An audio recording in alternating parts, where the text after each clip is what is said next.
Hi, welcome aboard Freedom and part 3 of our anniversary vlog. Now part 1 and 2 we covered the boat, and in part 2 we covered the lifestyle questions that was asked, and this is Misty's vlog. Now I did ask her to get involved, but she's laid on the floor fast asleep. She's had 2 walks today and she's knacked. So I'm going to go through the questions that you've asked, and hopefully she'll approve on all the answers that I give you. So sit back, enjoy the vlog.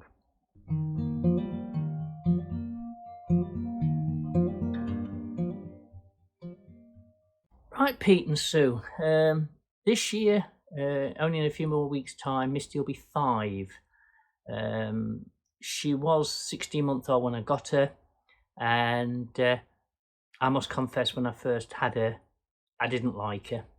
And I've always had Labradors, and I didn't like her because she was food aggressive, and I wasn't made aware of that when I bought her.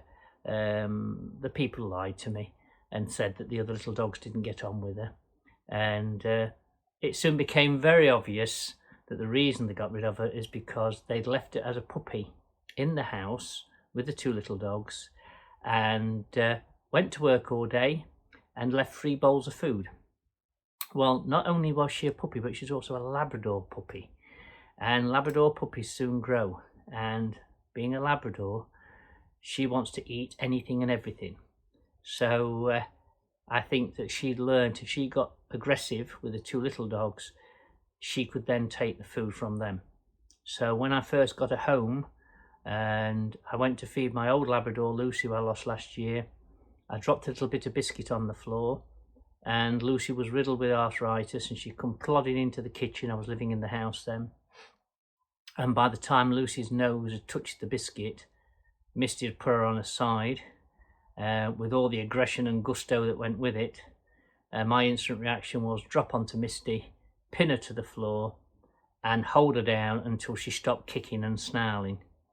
And to be fair, I didn't shout at her because there was no point. She didn't even know how I was. I'd only just got her. And in the first 6 months, she did the same again 3 times on my Labrador.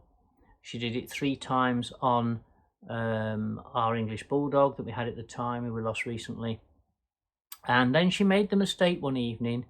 I'd had some dessert, watching a bit of telly, and on my way to put the dish into the pot washer, I decided I'd let her have what was left before I put the dish in the pot washer. And I bent down to her bed, and she was eating what was in the dish, and then I got my face a little bit close, and she decided she was going to show me her fangs. So she lifted both lips and she looked at me and snarled. And the one thing I've always learnt with Labradors is if you are needing to control them instantly, you jab them with 2 fingers in the shoulder. It doesn't hurt them, but by God, it switches their brain off from what they're thinking at the time. And that was the first and only time she's had one major telling off. And she learnt every swear word that I'd ever learnt, given with the gusto that she was giving to my old dog when she first met her. And you know, from that day on, I've never had no issues with her. She now sits and waits for her food. She'll take treats very gently from me. Never ever has she raised her lip to show me her teeth. And I would now trust her, I'd say, with me, 99.9% of the time. I've never had an issue.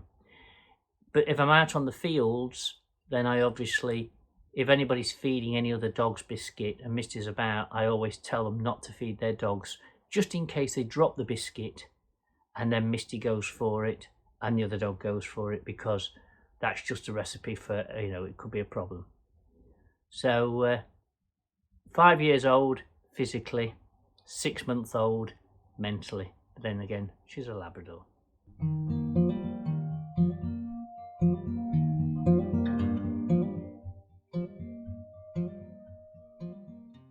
Well, in Misty's case, no, she didn't need any training, and it hasn't been difficult.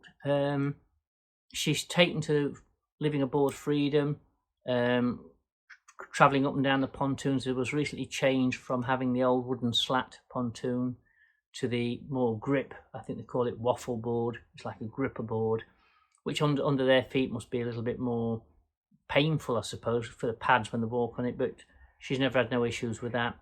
And on the boat, other than when we first moved on, the Saturday night I moved on with her, I'd already been a few days and put most of my belongings on the boat, and then I came on that night. That's our first night, on the 21st of March 2020, and she paced up and down this boat for about 25 minutes, panting her heart out. And I think it was just nerves because it was all new. But we spent that night on the sofa watching telly, spoiled her with treats, and no, from that day on, taken to it like a duck to water. No issues whatsoever. I think she's still got to learn, obviously, when we go out on the water, that she's not allowed to jump over the side of the boat. But if you've looked at the videos of work I've done on the boat, you'll see that on the stern deck of Freedom, she has 2 sliding doors, one on each side, obviously, for access. And I've put magnets on these so that when we're out on the water, the doors won't automatically open on their own. There's a fairly strong magnet holding them in place. And they're high enough that Misty would be able to see over them, but I doubt very, very much that she would decide that she'd want to jump. And if she does, I think she'll learn very quickly that's not a good idea. So in my case with her, I'm very fortunate. I didn't need to train her. She just loves being on board Freedom. Simple as that.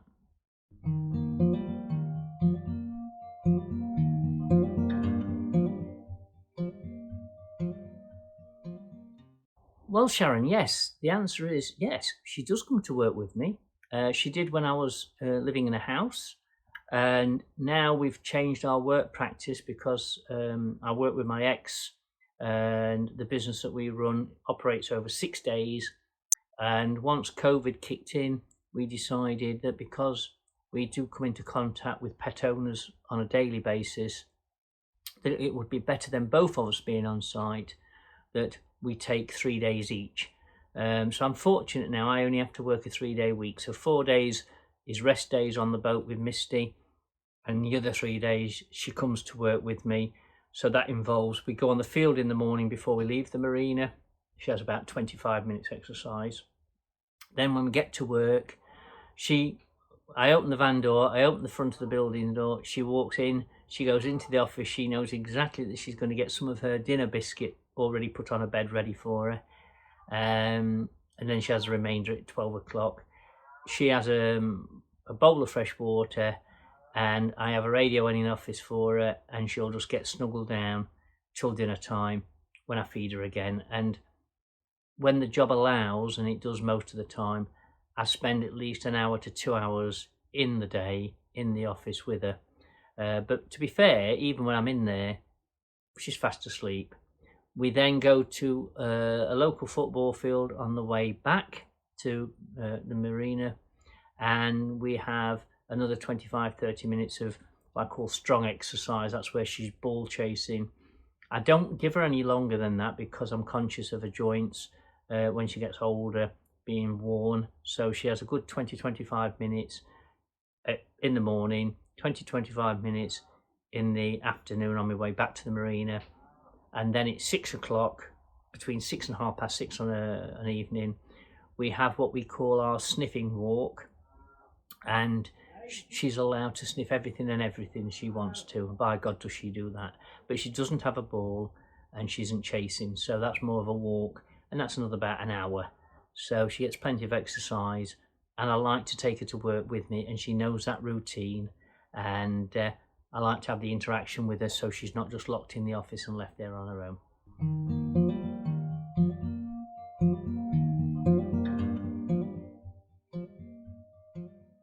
Well, I've never actually asked her, Mary, but everybody says you know your own dog, and I know Misty pretty damn well now, and I can honestly say that she's very, very contented living on board this boat.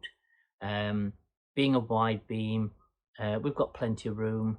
and it's no different to living in a house, except we haven't got any stairs to go up and down other than the back stairs here, which is easy for her to manage. And she's got into a lovely routine. She does know which bit of the sofa has got the throws on for her, but as you may have already seen if you've been following us on Facebook or on some of the vlogs, when I go in a shower at night, she does pinch my end of the sofa.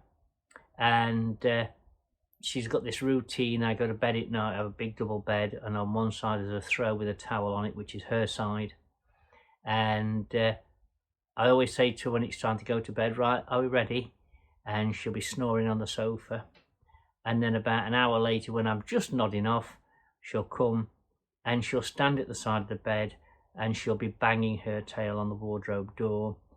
And that's her way of telling me she wants me to help her up onto the bed. Now, she's only 5. She's not riddled with arthritis. She can get up there, but that's a routine of every night now, that I have to get out of bed, and then she'll jump onto the bed, and I just literally put my arms under her just to make sure that she doesn't fall backwards, because it's quite a high bed, so I think she's just got that little bit of worry in her mind that she might fall backwards. I don't know.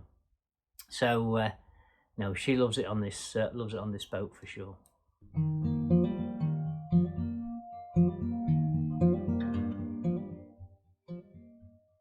Is Mersey a safe place? Absolutely, absolutely. There's a few rules we have to abide by, but we have 2 fantastic large fields that's planted with all manner of different kind of trees. Some are English type of trees, a lot of them are foreign varieties. There's wildflower beds that's, you know, in the spring and the summer look gorgeous. And it's not manicured, so it's a nice natural environment. They keep the grass short, but it's not like somebody's lawn, so your dog can run and they can play and they can roll, and it's fantastic. Now there's fencing all the way around the marina, dog walking fields, and 95% of the time when I take Misty on there, I can take her on there off a lead, so she's able to run free, and you get to know if there's other little dogs or big dogs that she doesn't get on with, and then I just pop her on a lead, and I'll always advise the owners, you know, if I think there's going to be a problem with her and their dog, or vice versa, and there's enough room that you don't get conflict. You know, it's lovely. And yeah, the answer to your question, it is very secure. You've got gated entrances, so you need key fobs to get in and out. I've not ever heard of anybody losing a dog on the marina by them being stolen, but obviously, like when you live in a house, you take precautions to ensure that you've got security and keep your dog safe. But lovely marina, you know. I did look at others, and the dog walking field facilities here, it ticked a lot of boxes in my needed list, so it's perfectly safe.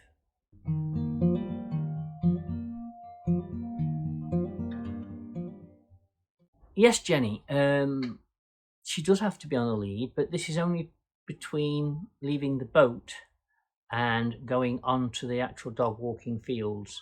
There is quite a strict rule that the marina management don't want you to use retractable leads. Again, I suppose that's because if you don't lock it and the dog decides to bolt for a cat or another dog, or even worst case scenario, a child, the owners have got less control. So other than she's got to be on a lead, which is a fixed lead, like a standard lead, between the boat and the field and vice versa, that's the only time she needs to be on. And it does make sense, because there's all the holiday lodges we have here, there's all different manner of folk with different sized children, and kids being kids or run towards your dog, and you just need to have that control.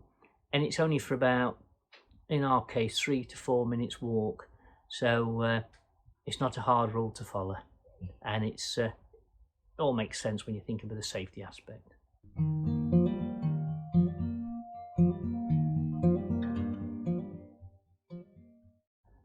Well, she is registered with the vet that she was registered with when I lived in the house.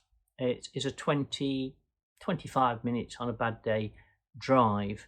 And I spoke to the vet, and they was quite happy to keep her on the books there. I have got PDSA Nottingham emergency vets, which again is about the same time scale to travel to. Should I need something, you know, if she gets attacked or something like that, I know my way there because of the business that I run. I deal with PDSA on a weekly basis, literally. So she's registered, as I say, with the original vet. That's a farm vet, and through the course of the business that we run, we always advise, wherever possible, do use a farm vet for your dog, cat, rabbit. I will maybe do a video one day on the reasoning for that, but my farm vet is quite happy for me to stay registered with her, and I trust them 100% that what they tell me is the truth. And she's not needed the vet so far, as in for anything emergency wise, other than general health checkups. So fingers crossed, she'll stay safe. I won't need the vet.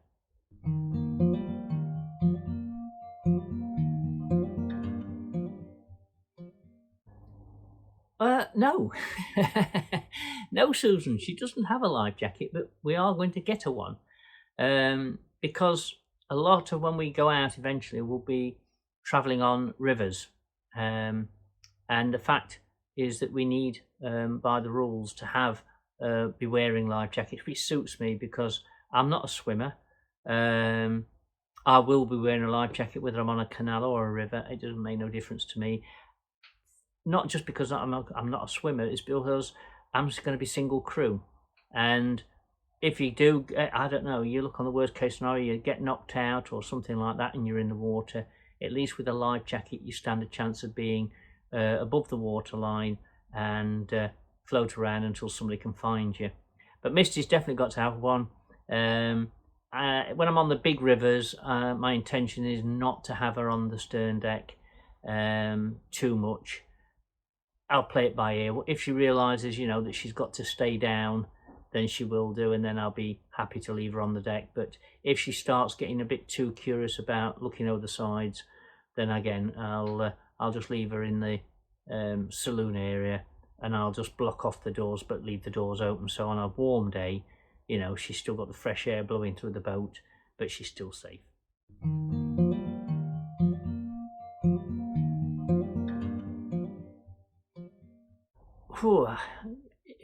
Well, the answer to that is no.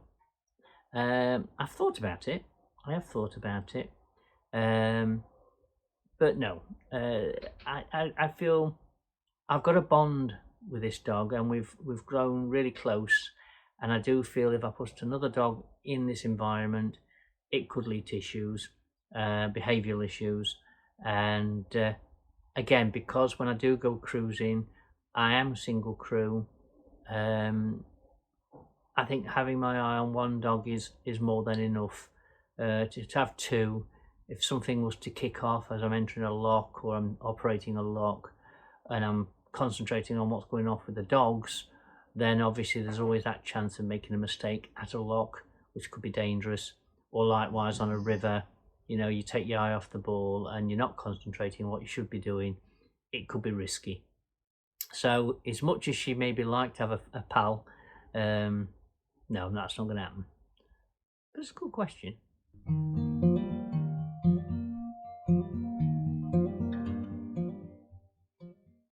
Well, Vera and John, if I said no, I would be a liar.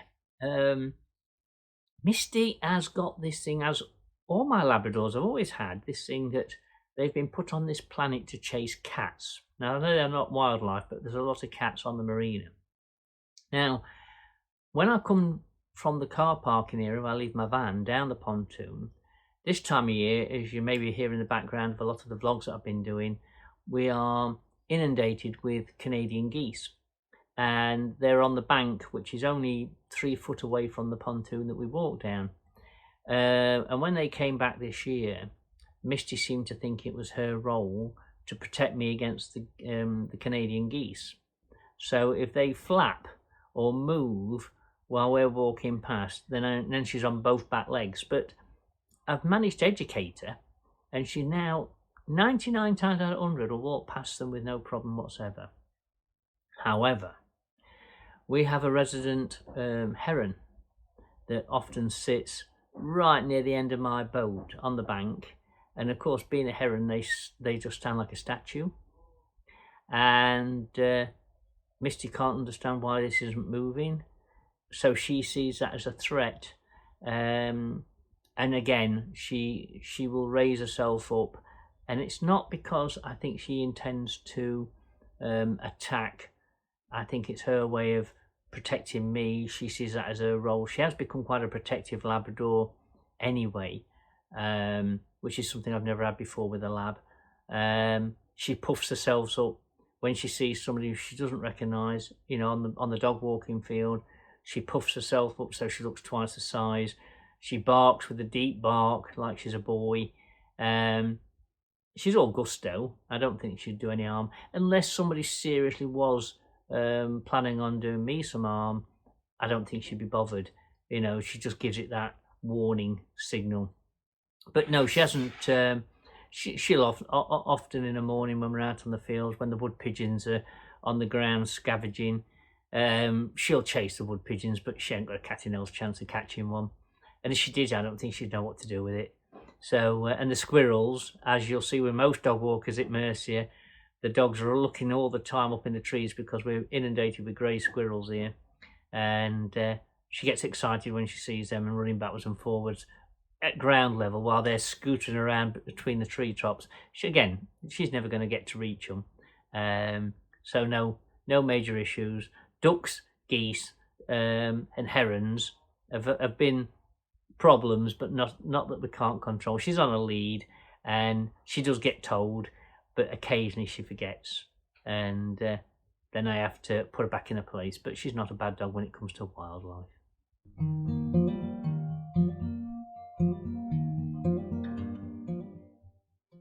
Well, Louise, it's funny you should say that, because one of my favourite sayings is when somebody says, you know, do you live on a boat with a dog? I always say, well, I've got two.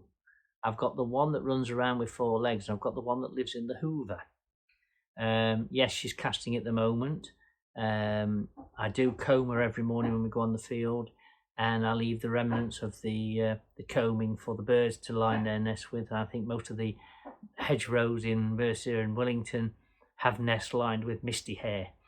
I have a rechargeable vacuum which takes seconds to get out the cupboard. I've got wooden floors, and I hoover regular. The stern deck is more of a problem because when I take her harness off after she's done for the day, she wears it all day, but then when I've done the last walk of the day, I hang her harness on a peg on the stern deck. The first thing she'll do then is have a good shake, so then I have to get the hoover out because I've got black mats on the back, and she's a golden Labrador, so you can just see them everywhere. But it's no different than being in a house, you know. It's a Widebeam boat, so it's not like, you know, I'm entrapped by dog hair. Occasionally I'll notice one on the top of a coffee table, but there's nothing that just general everyday hoovering up doesn't keep on top of. But when she's in full flow, I make sure I comb most of it out while I'm on the field, so at least the birds can have it for the nests. Well, that was an interesting few questions. I hope it's given you a little bit of an insight into Misty's life on board Freedom and living here at Mercia, and how we deal with everyday practicalities of having a dog on a boat. Thank you so much for the questions. I'm sorry it took me a while to get these added into the anniversary vlog, but I didn't want to do all three one after each other. I just thought we'd split it with other interesting things in between. To each of those who sent the questions in, thank you very, very much. For those who've bothered to watch this vlog, again from Misty and Me, thank you so much. It does mean a lot to know that you're watching. Please, if you do enjoy these vlogs, do give us a thumbs up, do subscribe, and hit that notification bell, and then you'll get to know when we're doing our next vlog. We try to release them on a Saturday, but there is obviously occasions when we do a midweek one. So, I've yacked on enough. I'm going to put the kettle on I'm going to have a cup of tea, sort my dog because she's getting ready for a supper, and we'll catch up with you next week. But from Misty and Me, thank you for watching. Bye-bye.